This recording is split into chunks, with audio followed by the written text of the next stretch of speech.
Bonjour, je suis Thierno Ndiaye, président de l'Amicale des cadres. Aujourd'hui, c'est un grand tournant pour la réparation navale au Sénégal. Nous sommes à la fin d'un contrat qui a été signé il y a 25 ans, dans un contexte où le Sénégal ne pouvait pas beaucoup exiger de ces chantiers navals de l'époque. Et au moment où ce contrat tirait à sa fin et que nous espérions renégocier de meilleurs termes, les gouvernants sortants nous ont mis dans une situation très opaque où nous ne connaissions pas les tenants et les aboutissants. Nous nous sommes levés et nos autorités nous ont entendus. Nous les remercions, nous les félicitons de cette décision.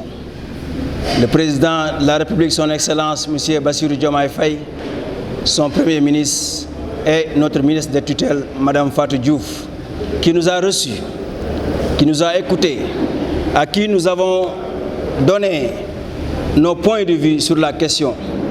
Et elle les a retenus et nous a promis de transmettre.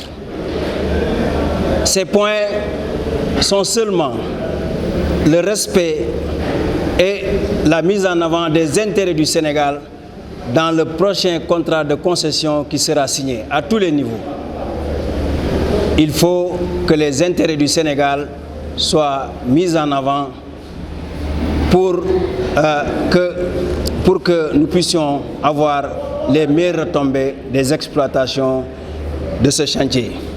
Pour ça, nous avons pensé que si dans le contrat, nous mettons aussi les intérêts du Sénégal à l'avant, il faut qu'il y ait une mainmise, il faut qu'il y ait un contrôle des fils de ce pays.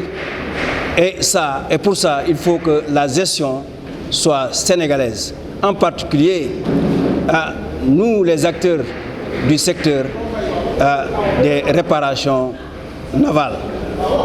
Le troisième point, c'est que les travailleurs qui travaillent ici, dans ce chantier, qu'on leur accorde des parts dans le capital pour qu'ils se sentent eux aussi membres à part entière de ce chantier. Le quatrième point, c'est que l'accord d'établissement soit signé en même temps que le contrat pour éviter des troubles à l'avenir, des perturbations dans l'exploitation.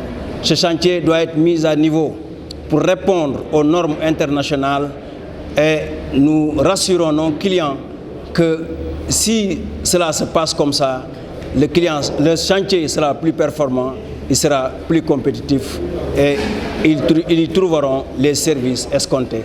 Merci beaucoup. Alors, vous parlez de l'ouverture du capital aux travailleurs jusqu'à quel point? Ça, c'est une décision de l'État, avec le partenaire en collaboration avec nous aussi, ce que nous voudrions avoir. Mais nous faisons confiance à nos dirigeants parce qu'ils nous ont écoutés et ils nous ont vraiment supportés quand nous avions besoin d'eux.